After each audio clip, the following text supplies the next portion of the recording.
काला साया। यूं तो बनारस घाट अपनी खूबसूरती के लिए बहुत प्रचलित है, पर घाट के किनारे कई राज लिए बैठे हैं। ये कहानी शुरू होती है बनारस के घाट के पास बने ममता निवास से, जहां प्रिया लाल जोड़े में ममता के घर उसकी बहू बनकर आती है। आओ आओ बहू, घर को अपने पैरों से पवित्र करो। ममता घर की दहलीज पार कर ही रही होती है कि अचानक एक बहुत गंदी सी बास पूरे घर में फैल जाती है।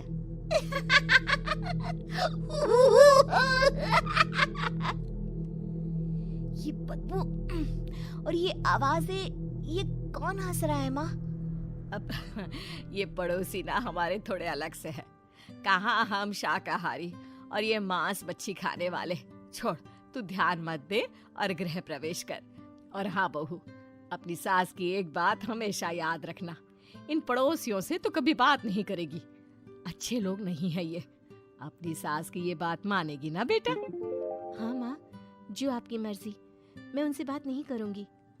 अगले दिन प्रिया अपनी पहली रसोई बनाने रसोई घर में जाती है। ये छोकी बात तो नाक में जा रही है। एक काम करती हूँ, खिड़की खोल देती हूँ। प्रिया खिड़की खोलने जाती है। इतने जाले, लगता है इस खिड़की को कभी खोला ही नहीं गया। पर ऐसा क्यों? ओह, नॉन वेज की स्मेल आती होगी ना। 2 मिनट के लिए खोल लेती हूँ, फिर बंद कर दूंगी। प्रिया खिड़की खोलती है। खिड़की खोलते ही उसकी नजर सामने वाले घर की खिड़की पर पड़ती है, जहाँ एक लड़की खड़ी होती है। हाथों में मेहंदी, लाल रंग की साड़ी, बिल्कुल सजी धजी, मानो प्रिया की तरह ही वो भी नई नवेली बहू हो। वो प्रिया को देखकर मुस्कुराती है। हे भगवान, माँ ने तो इनसे बात करने को मना किया था। प्रिया फौरन ही खिड़की बंद कर देती है और तवे पर चढ़े रोटी की ओर देखने लगती है, पर वहाँ रोटी न होकर मछली पड़ी होती है। ये क्या? पहली ही रसोई में इतनी बड़ी गलती। हे भगवान, अब मैं क्या करूं? प्रिया बहुत डर जाती है और फौरन रसोई की सफाई करने और फिर सभी के लिए खाना बनाने लग जाती है।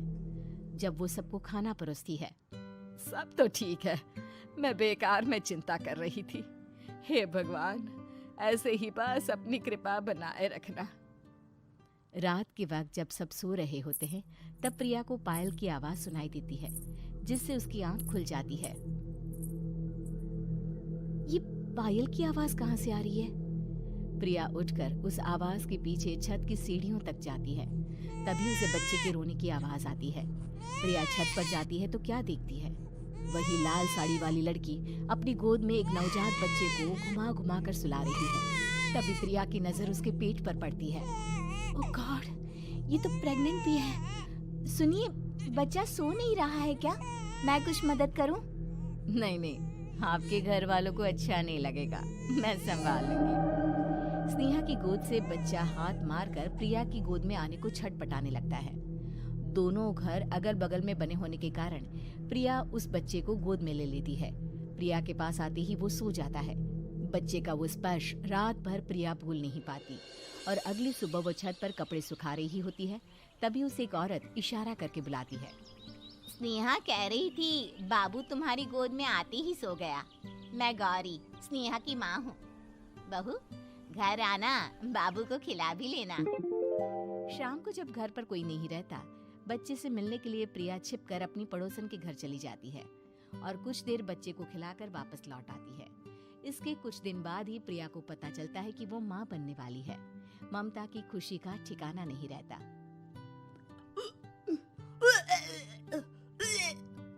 माँ जी, पता नहीं क्यों उल्टी आ रही है।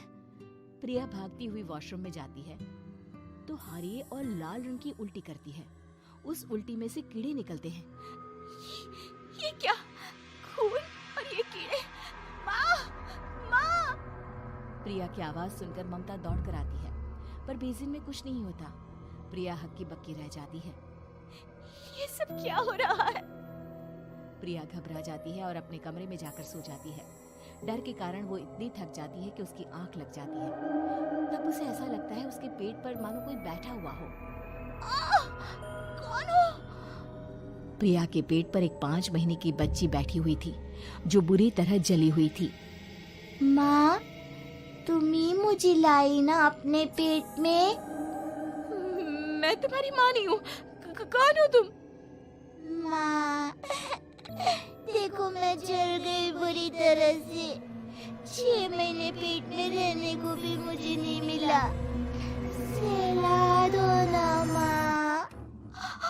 बचाओ, बचाओ, माँ! ममता दौड़कर कमरे में आती है। प्रिया की बातें सुनकर वो सब समझ जाती है। तू कहीं बगल वाले घर में तो नहीं जाकर आई ना बहू? मुझे माफ कर दो, मैं गई थी माँ। उस घर में सब मरे हुए हैं बहू। कई साल पहले स्नेहा उस घर में बहू बनकर आई थी। कुछ ही दिन में वो एक बच्चे को जन्म देने वाली थी। पूरा घर बच्चे के आने की खुशी में खोया था कि एक दिन अचानक उस घर में आग लग गई। सब बुरी तरह जलकर मर गए। गौरी आज भी दादी बनने का इंतजार कर रही है और इसीलिए स्नेहा ने अपना अजन्मा बच्चा तुम्हारी कोख में डाल दिया। ममता ये कह रही होती है कि पीछे से उसके पैरों को एक बच्चा पकड़ लेता है। दादी, दादी। माँ, स्नेहा की गोद में यही बच्चा था। ये बच्चा कौन है फिर? तेरी मौत है। तेरी भी दादी। जिस चीज का ममता को डर था वही हो गया। ममता निवास के ऊपर मौत ने चादर बिछा दी थी। प्रिया का पेट ऐसे बढ़ जाता है मानो 9 महीने का हो। 2 हाथ उसके पेट से बाहर निकलते हैं। बहू, संतोष को फोन कर, किसी पंडित जी को बुला बहू। प्रिया का पति भागता हुआ घर आता है। ये तो होना ही था माँ। तेरा पाप तेरे सामने आ गया तो तू सह नहीं पा रही है। स्नेहा घर में आग लगी नहीं थी, माँ ने लगाई थी, प्रॉपर्टी की लालच में। और वो बच्चा मेरी पहली पत्नी का बच्चा है, मेरा बेटा, जो कि उस आग की चपेट का शिकार हो गया था। मैंने तुमसे ये सब माँ के कहने पर छुपाया था। मुझे माफ कर दो प्रिया। तुम अगर चाहो तो यहाँ से जा सकती हो। मैं तुम्हें किसी भी बंधन में रखना नहीं चाहता। मेरी शादी हुई है आपसे, मैं आपको छोड़ नहीं सकती, पर उससे पहले हमें स्नेहा, उसकी माँ और बच्चे की आत्मा की शांति करवानी होगी। संतोष और ममता गौरी के घर जाते हैं। अंदर सब कुछ जला हुआ होता है। जमीन पर जली हुई लाशें बिखरी हुई थी। ममता रो रो कर अपनी करने की माफी गौरी से मांगती है।